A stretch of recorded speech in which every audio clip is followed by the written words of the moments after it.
Welcome back, guys. MTG Moxman here. Hope you're enjoying what we had a Wednesday night hump day. Welcome to everybody. Hope you brought your nachos and cheese for some fun. Hope you guys are relaxing, man. Hope you got into the day a little bit. Now, I had a comment yesterday from Sun that he had said, "Hey, you got any videos on your vintage stuff?" I'm like, I do. They're kind of buried in the past, but I do, of course, have my decks where I keep a lot of my stuff because back in the day we used to play with this stuff, right? So I'm just putting this somewhere out of the way. Let's see. Oh, no, that's not going to stay. It's not going to stay. Sorry, I was trying to put this somewhere, but I don't have anywhere else. It's going to have to sit over there. Okay. So back when we played in the day, guys, Magic in the old days was meant to play. Sure, they were called the collectible card game, but what you have to understand is, although it was a collectible card game, it was just a functional game, just like you'd buy a pack of cards for $3 back then to play Euchre or Jim Rummy, right? Like War, same thing. Just a cool concept behind the game. Kind of reminded us of D&D in the day. So we started buying these things, man, and we kind of got into it, and that led us to where we were. And then you start trading. There was no real cash trading for cards back then. I don't remember paying for cards other than some of these mystery decks that other players built you could buy at the store. Instead, what I remember is trading cards for cards all the time.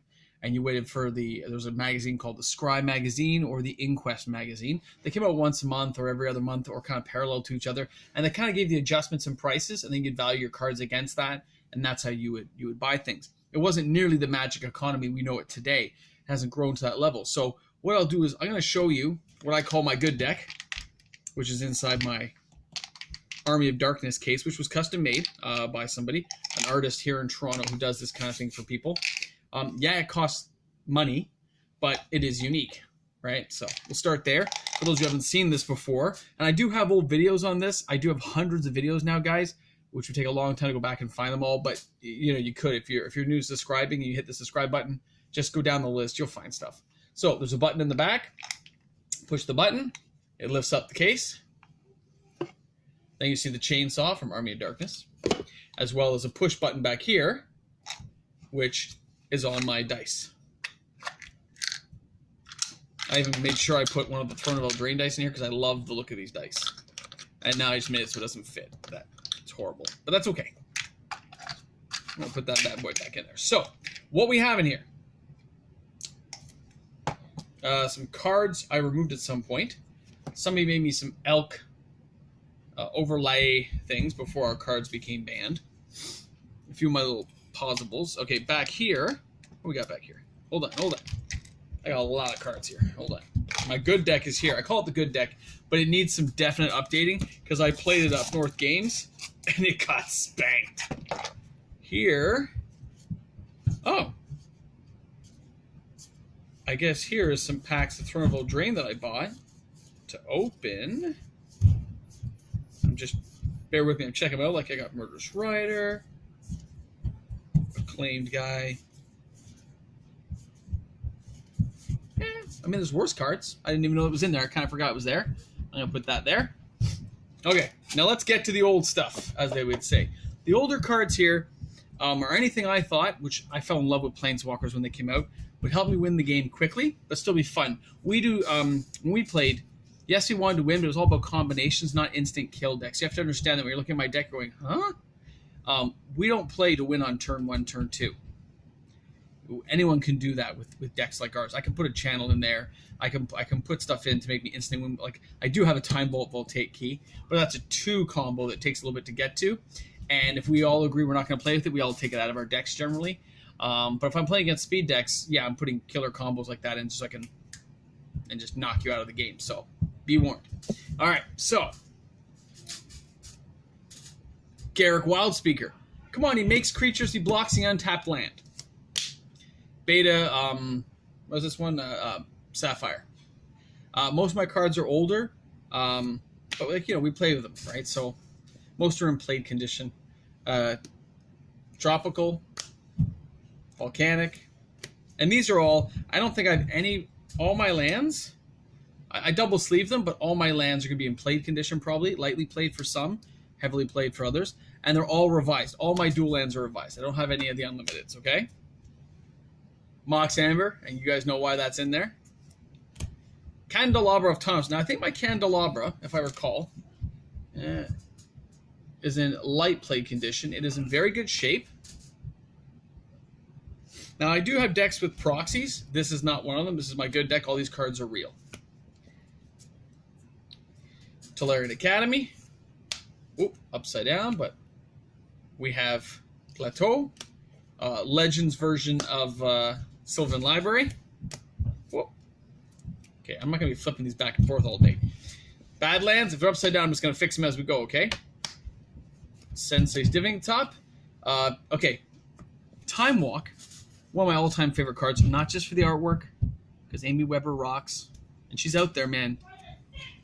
So what we got here is, again, this is lightly played. Little bit, I don't know if you can see, a little bit chipping in the corners. But the back, if you can look at that, is basically a little bit of scuffing, but it's basically immaculate. Now, that is not my original Time Walk. I bought this at a store when Time Walk was going for like $200. So I still didn't pay a lot for it, but I was just like, you know, I gotta have that card again type thing. Compared to what's worth now, it was a steal. Tropical. Okay, this one here is called Professary Nodes. Now, this just makes people sack creatures since I don't have any creatures. It works very good. Yawgmoth's Will, of course, you gotta have it. Why do I have Once Upon a Time in here? I seriously put this in the deck? I do have Once Upon a Time. A foil Once Upon a Time. Well, good for me. I must have been at my buddy's place updating this as I went. Zuran Orb. This is a signed Mana Drain. Original, of course. Tundra. Batter Skull, because it was an awesome card. Part of the Power of 10. Alexandra's Library. I put this in there because I had a buddy with that Assassin's Trophy, and he started blowing up my dual lands, and I couldn't go searching for a basic land, so I put that in that day.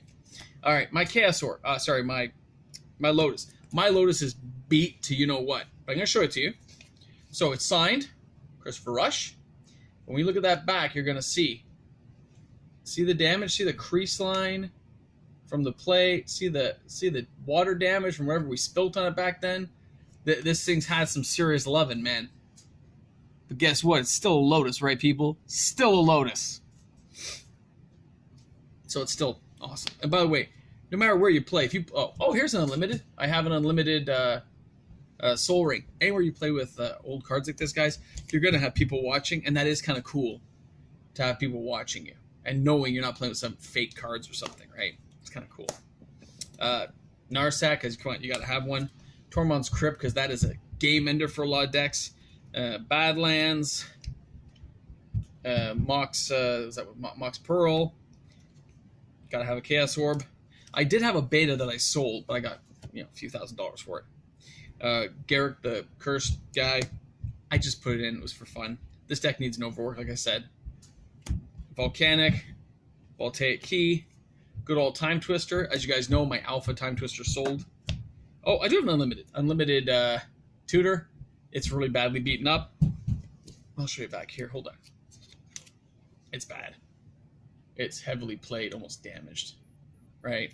But it's real. It's a Tutor. It's awesome. Beta. What we got here? Ugin, Spirit Dragon. But there's the promo one. I thought I had a playset, but I can only seem to find 3. Emerald. Ancestral Collector Edition. Just so you guys know. Collector Edition. Italian Mana Drain. So they didn't reprint it at that point. Underground Sea. Tropical Island again. Scrubland. Regrowth. Used to have to always have that. Another Italian. Brainstorm because it's awesome. Another Mana Drain. Another Tundra. Another Savannah. This one is what? Unlimited? Heavily played. Heavily played. Basically damaged. But I don't think I paid a lot for that. $50? Pretty good deal. Balance, because it was a game-ending card back then. I would love on turn 1 when you go, example, land, Mox, Feldon's Kane, Tormund's Crypt, tap your Mox Pearl, and the other Mox. Balance. They haven't even played a card yet. You don't care because they've lost everything. Sure, you lost one land, but they lost their whole hand. It was awesome. Okay, we got Johnny Vengeance. Oko. Now, this is when Oko first came out, right? And I got a full art one, so Oko. Time Vault. You know, I think I have 3 of those Okos that are full art like that. Another Mox Hammer. Because Nicol Bolas is awesome. And then we have Nerve Voltaic. We have a Fast Bond. We have a Plains. And, of course, we have... Now, this is my old deck, but it needs a rework. It has the power of 9, power of 10, really. 11, if you count it. It's got good stuff, but compared to decks nowadays, it needs some serious updating and speed. But that is what I call my original good deck. But again, it needs to be reworked. Like, I know that. I've seen it. And I know the truth of things. So I know it has to be reworked. You guys leave me a comment section and see what you think of that. But that's how I have that going. So that's my old vintage deck. Now, one of these decks, there's one more I wanted to show you quickly. So I have a lot of these, but hold on. Just one in particular.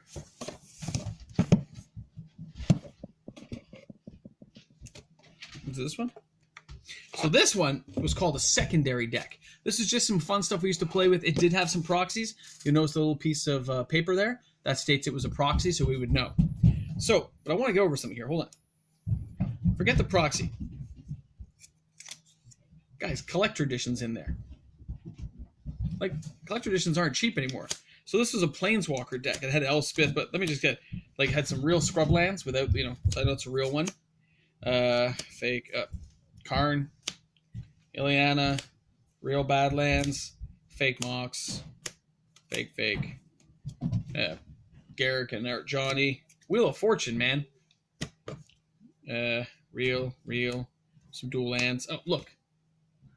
We used to, like, Eureka was nothing big. Like, you know, but it's Eureka, man, from Legends.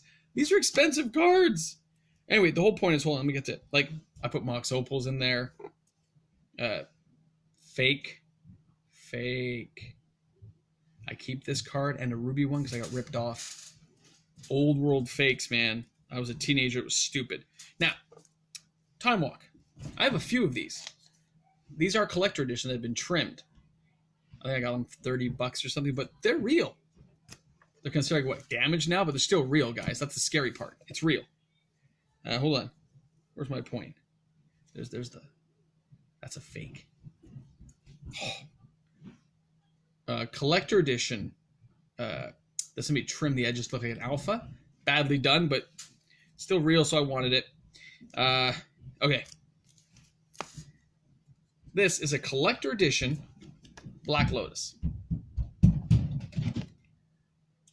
It is not as lightly played. It is not mint. It is lightly played.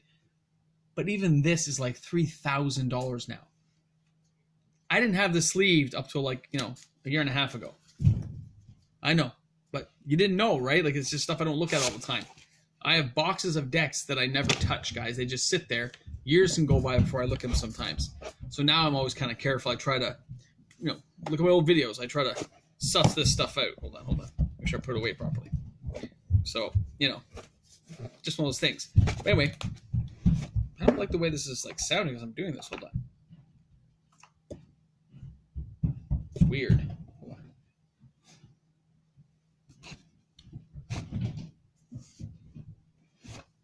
Something weird, but when I'm putting this box on, it's not going the way I want it to go. Anyway, just thought I would show you guys some of the old stuff today, as I promised son I would. Old stuff is still the best to me. It harkens back to the good old days of being a Magic player, playing the original stuff. I mean, the price tag on it's just too expensive for most people to get into. But it's the basis of what Magic is set on, is that those cards will never be reprinted. So it guarantees a certain collectability to the set, which I think is important. I know a lot of people don't nowadays, but I really think it is. If they reprint it, it's just bringing down to Pokemon level, so they should never do it. If anything, I would, every year, they should pick a card from every set that becomes unreprintable. Just me. Anyway, thanks a lot for tuning in, guys. MTG Moxman. Talk to you guys soon. Hope you enjoyed the video today. Please subscribe. Join us in this great world of Magic. Thanks, guys.